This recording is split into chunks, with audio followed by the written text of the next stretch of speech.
Universidad, Sergio Arboleda presenta Las Tres Caras de la Moneda con Juan Lozano.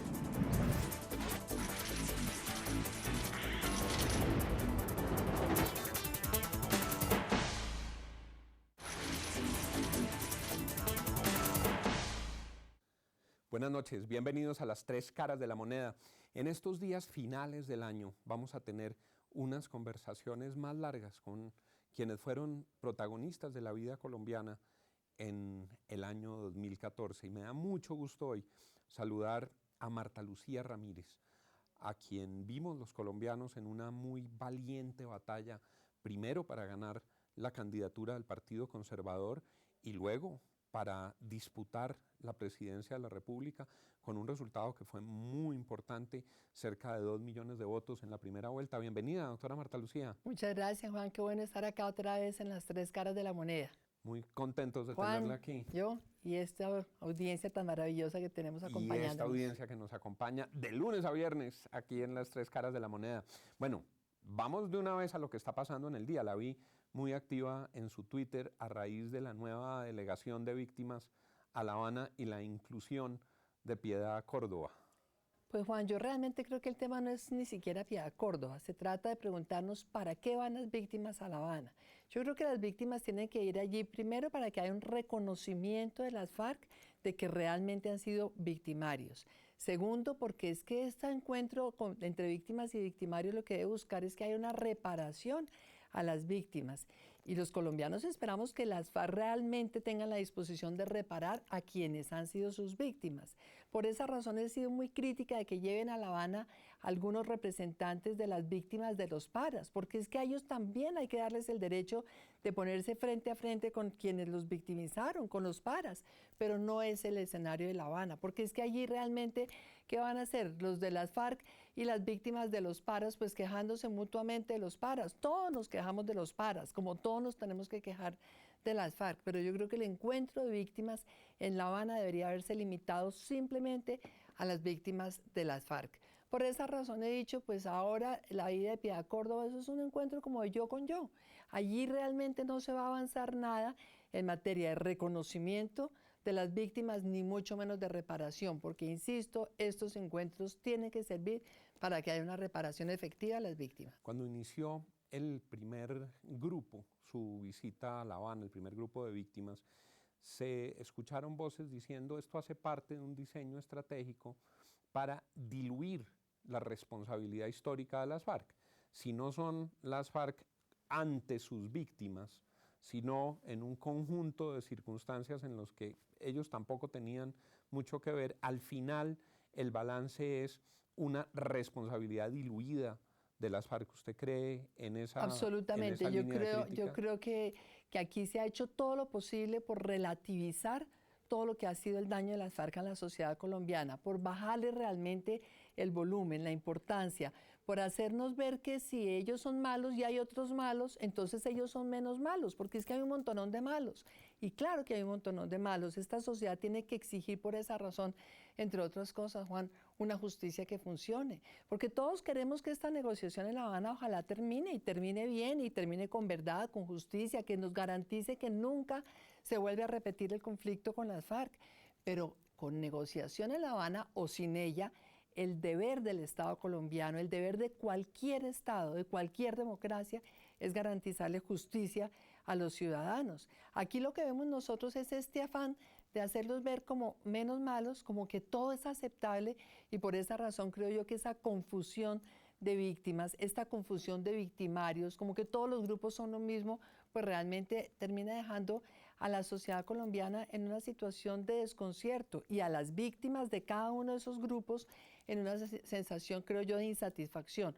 Porque yo sí creo que cada uno quiere saber por qué los paras mataron a sus familiares, por qué los de las FARC mataron a los suyos, dónde es que están los cadáveres de los que mataron los paras y en dónde están los cadáveres de los que mataron los de las FARC.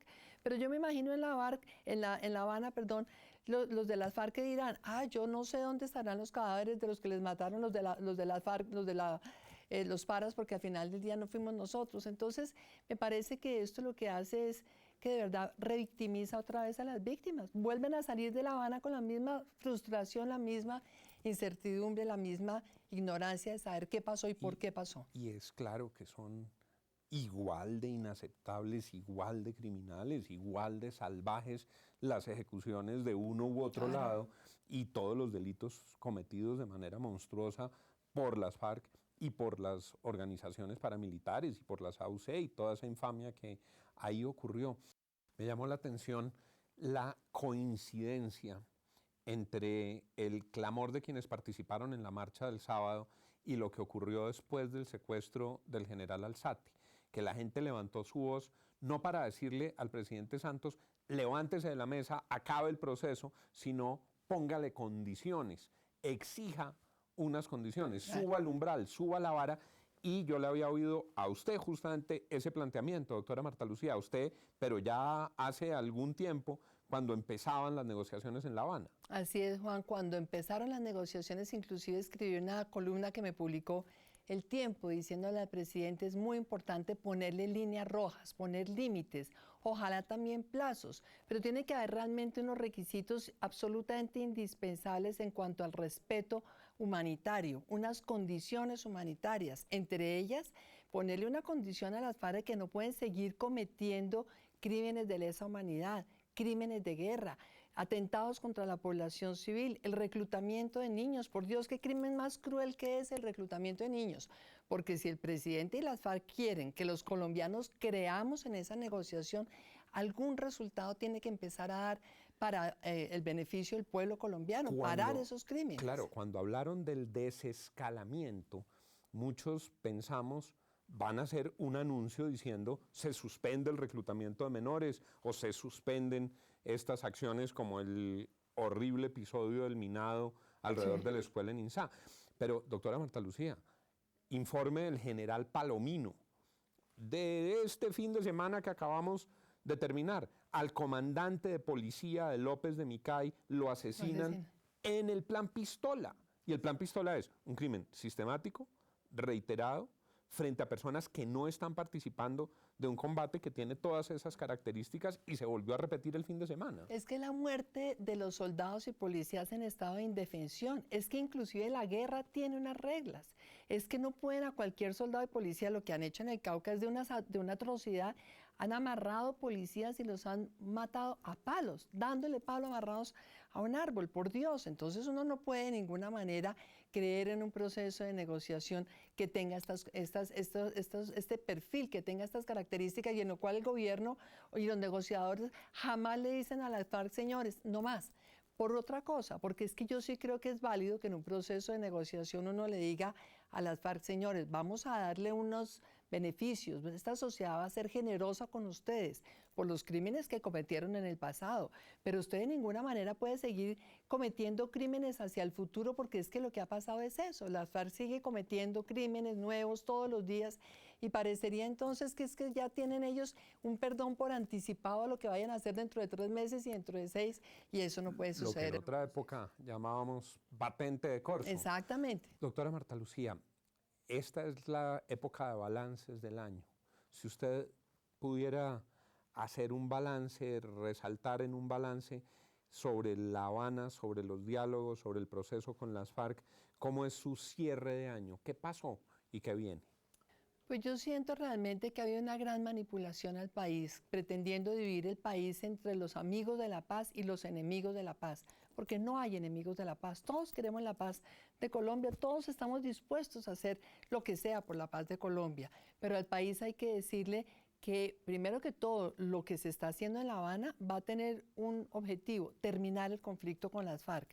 Ojalá que eso suceda, pero alcanzar la paz es un objetivo infinitamente más ambicioso, porque alcanzar la paz supone que tengamos un Estado tan fuerte que sea capaz de combatir también a las bandas criminales, al ELN, a la delincuencia organizada, a cualquier reducto que quede de las FARC si es que el día de mañana realmente hay una desmovilización y entrega de armas. Entonces el país al final con lo que termina este fin de año es esta frustración de que nos siguen diciendo que ya estamos cerquita de alcanzar la paz, pero todos los días oímos las acciones violentas de las FARC, las acciones criminales, terroristas también del ELN, las atrocidades que cometen las bandas criminales y lo peor Qué cosa tan dolorosa, doctor Juan. Un país donde la justicia no existe, donde la justicia se volvió realmente algo completamente ajeno a los ciudadanos. Que no se ha terminado, 2 meses, en el 2 que hemos meses. visto además unos episodios inéditos, unos jueces peleando con otros a trompada limpia,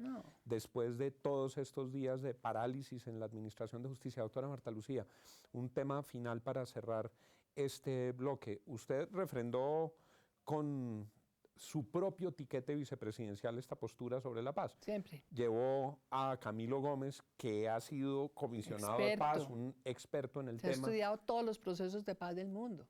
¿Cuáles de esas recomendaciones que ustedes hicieron en campaña frente al ajuste del proceso en La Habana no atendió el presidente Santos y cuál debería atender con prontitud? Lamentablemente, Juan, no ha atendido ninguna. Es más, las recomendaciones que nosotros, o lo que le propusimos al país, se lo recomendamos a Óscar Iván Zuluaga. Lo acompañamos en la segunda vuelta, le dijimos, lo acompañamos siempre y cuando usted acepte que esta negociación tiene que continuar, pero con condiciones, con esas condiciones a las FARC. Y Óscar Iván lo hizo, y con eso demostró que era mentira, que Óscar Iván era el enemigo de la paz como se le estaba vendiendo al país. Lamentablemente el gobierno no ha puesto ninguna de nuestras recomendaciones, no las ha considerado, no las ha puesto en práctica. A ver, seguimos viendo reclutamiento de niños, las minas alrededor de las escuelas.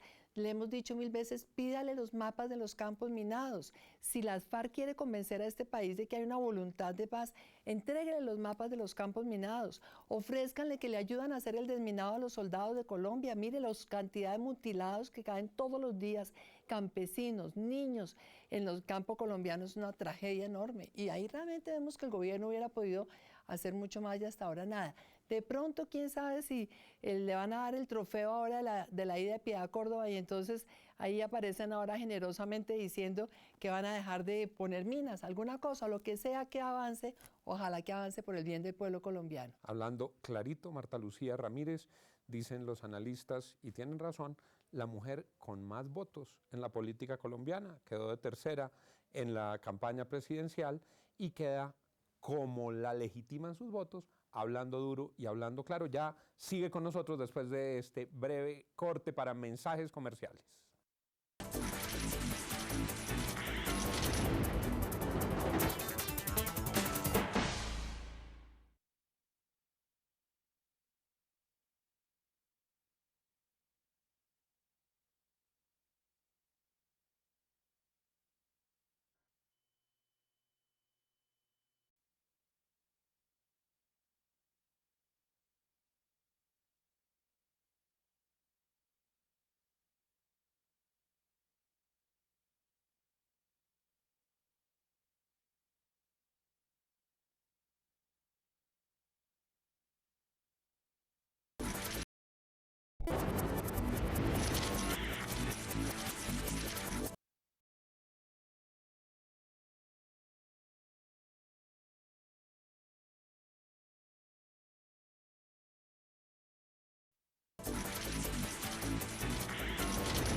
Doctora Marta Lucía Ramírez, ¿qué sigue en la política en el año 2015? ¿Cómo va su partido, el Partido Conservador?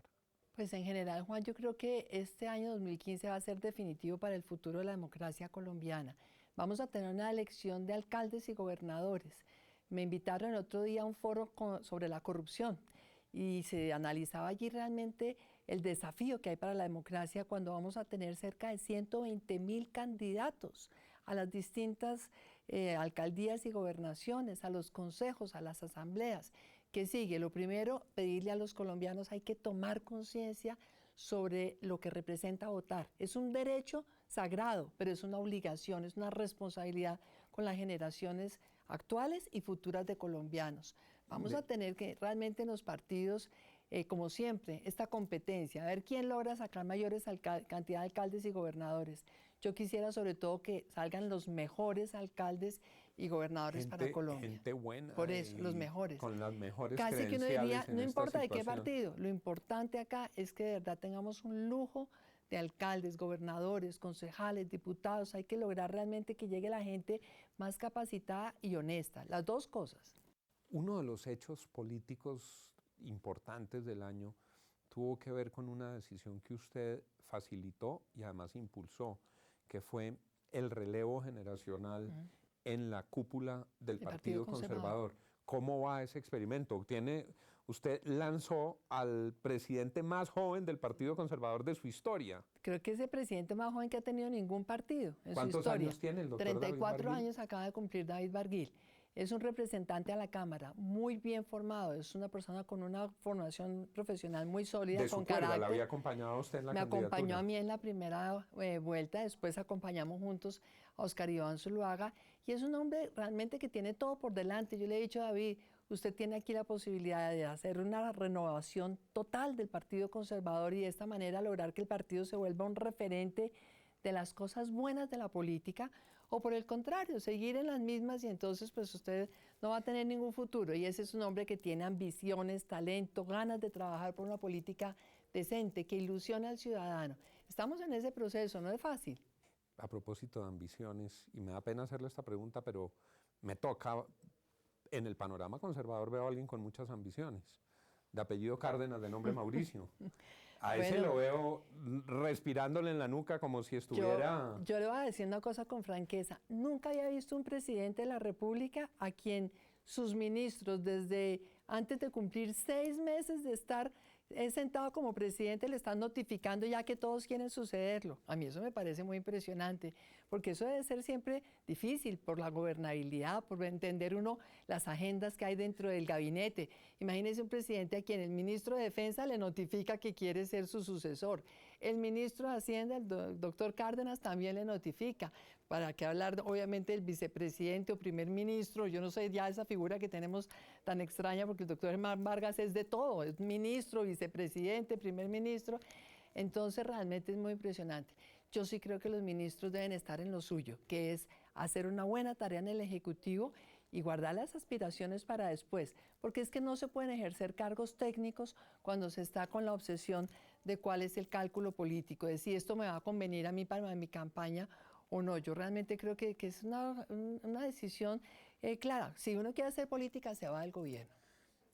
Aquí, en el arranque de las 3 caras de la moneda, tuvimos un diálogo con Clara López y yo les pregunté por su futuro. Clara López estaba pensando en la alcaldía de Bogotá. La doctora Clara fue también tuvo un resultado político Muy importantísimo. Es una mujer muy valiosa capaz. Y dijo con toda claridad, yo estoy mirando hacia Bogotá. Usted me dijo tajantemente, no, por ningún motivo, yo no estoy en el tema de Bogotá. Esa sigue siendo Sigue su siendo, postura. yo sí estoy mirando a Bogotá, buscando cómo lograr realmente que haya una candidatura que atraiga distintas fuerzas políticas, que realmente nos permita romper con este círculo vicioso de unos gobiernos de izquierda que no le han traído ninguna mejoría a la ciudad, porque es que se nos está volviendo una ciudad donde el populismo realmente termina ofreciendo un montón de cosas, pero el resultado concreto es que hay un deterioro en la calidad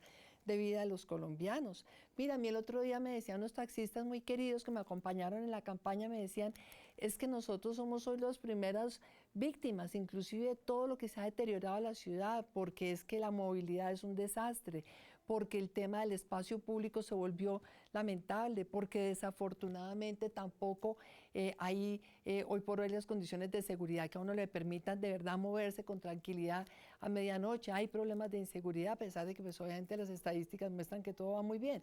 Entonces yo sí estoy buscando que haya una candidatura que de verdad ojalá pueda atraer distintas fuerzas de centro derecha, como se llame, pero que queramos que la ciudad progrese, que haya orden, que haya desarrollo industrial, que haya condiciones atractivas para la inversión, que se aproveche, por ejemplo, tanto terreno que tiene esta ciudad desperdiciado. Yo realmente pienso, ¿cómo es posible que haya un alcalde que se le ocurra frenar la construcción en Bogotá cuando por el contrario lo que necesitamos es más construcción para que le dé más trabajo a todo ese sector es de la construcción, que hay gente que no tiene realmente mayores posibilidades de emplearse en otra cosa? Entonces hay que retomar de verdad una visión ambiciosa del desarrollo de Bogotá con una buena planificación. Desde esa perspectiva, el Partido Conservador tendría la disposición de participar en una coalición con otros sectores? ¿Cómo es Juan, ese tema? He oído nombres además sí, muy respetables, Juan Carlos Echeverry, sí, Miguel Gómez, yo quiero Camilo por encima Gómez. de todo ser una persona coherente. Creo que el Partido Conservador debe tener una candidatura propia,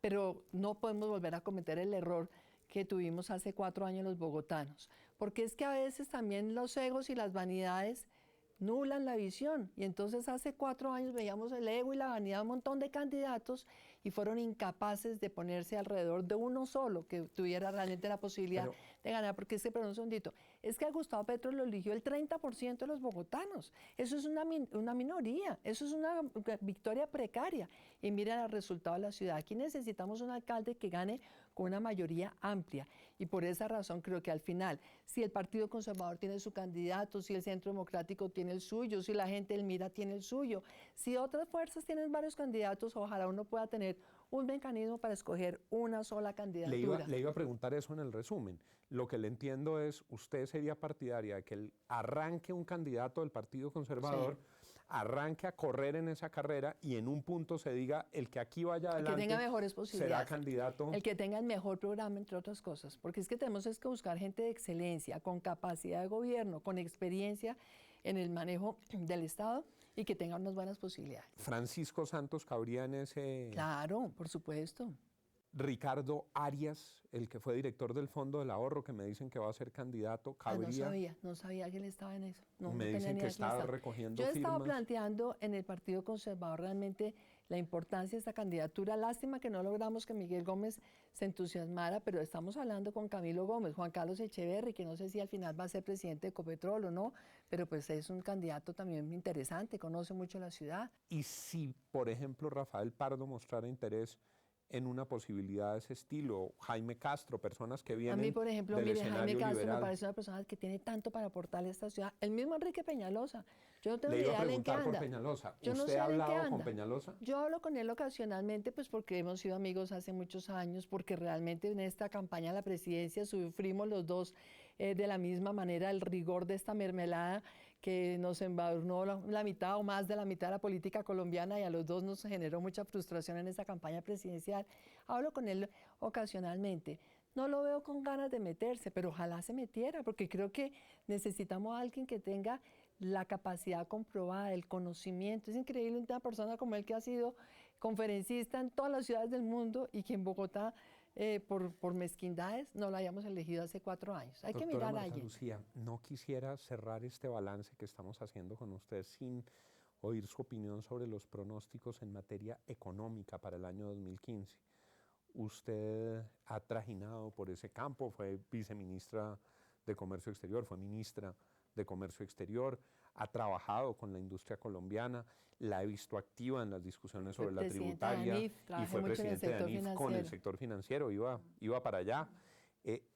¿Cuál es su pronóstico sobre lo que está sucediendo y sobre lo que va a suceder? A mí no me gusta hacer pronósticos. Yo realmente creo que Colombia mantendrá unos indicadores macro mejores que los del resto del vecindario. Muy posiblemente el año entrante sea también un crecimiento en 4,5%. La pregunta es, ¿qué tan sostenible es ese crecimiento y qué tan sostenible tener una tasa baja de desempleo cuando el país se nos desindustrializó en los últimos 5 años, cuando la agricultura todavía no repunta, cuando sabemos que el sector agrícola y el sector industrial son los principales generadores de empleo de buena calidad para los colombianos? Entonces allí me preocupa. Yo no veo todavía realmente ni una política agrícola. Veo a la ministra de Comercio nueva, Cecilia Álvarez. Ella ha sido una mujer con muchísimo trabajo, dedicación, empuje, ¿no? Con muchísimas ganas de hacer buena ministra. Pero ahí el problema es ese, que pues es que la ministra sola de Comercio e Industria no puede hacer una política industrial si su jefe no está comprometido en eso y si el ministro de Hacienda no está también en la misma línea. Pero yo creo que de pronto ahí se puede hacer algo. Creo que el año entrante vamos a ver un crecimiento en el sector de la construcción, tanto de la infraestructura como de la construcción, y eso siempre va a ayudar a mantener una dinámica positiva desde el punto de vista económico.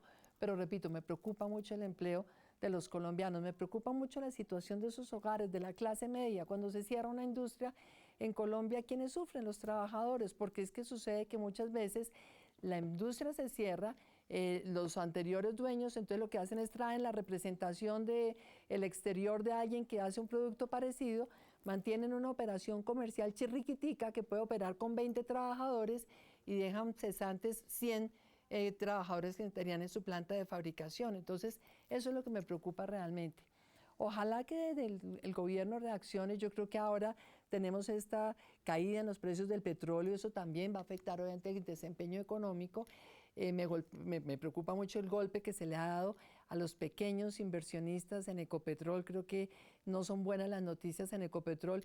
Y el gobierno del presidente Santos pues, nos dice que es que todo esto es por la caída en los precios internacionales del petróleo. Parte de eso es cierto, pero no todo es cierto.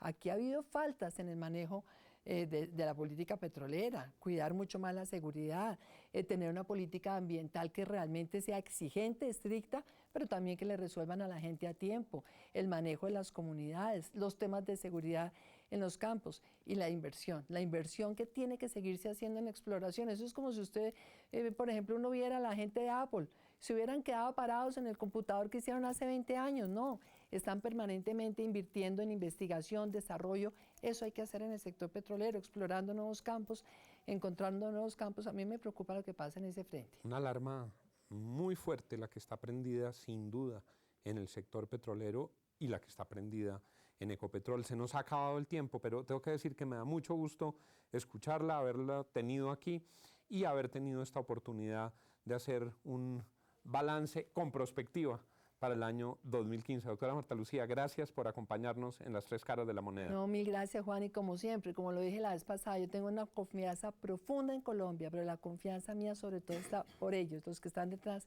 de esta Cámara, el talento de cada colombiano, el empuje, las ganas de trabajar, es la que no nos puede dejar a nosotros ser pesimistas sobre el futuro de Colombia.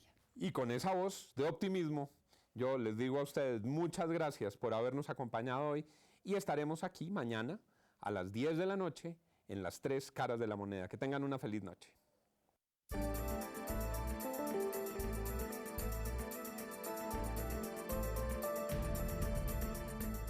La Universidad Sergio Arboleda presentó Las tres caras de la moneda con Juan Lozano.